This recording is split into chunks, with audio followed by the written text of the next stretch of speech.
Je sais pas combien d'Oscars il va rafler, mais je peux vous dire qu'il va en rafler. Aujourd'hui, on parle du film Une bataille après l'autre de Paul Thomas Anderson.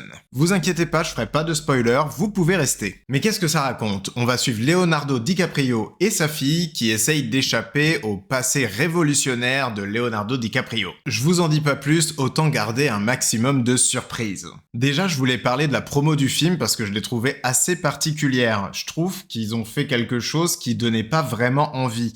J'ai un peu évité les bandes annonces, donc je sais pas trop ce qu'elles donnaient, mais le peu d'images que je voyais, il y avait pas ce truc où t'avais envie de foncer en salle, ni même l'affiche que je trouve assez laide finalement.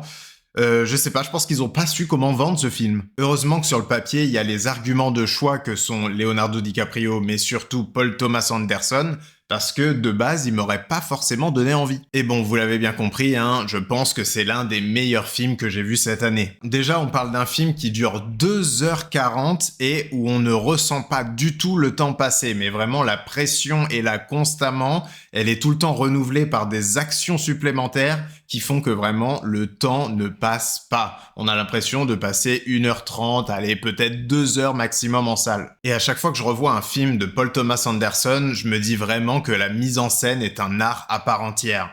Parce que vraiment, le rythme, comment tu es happé dans l'action qui se passe, franchement, il y en a pas beaucoup qui arrivent à le faire et lui, à chaque fois, ça fait mouche, c'est fou. Je sais que tout le monde va en parler, mais je peux pas passer à côté. La prestation de Sean Penn.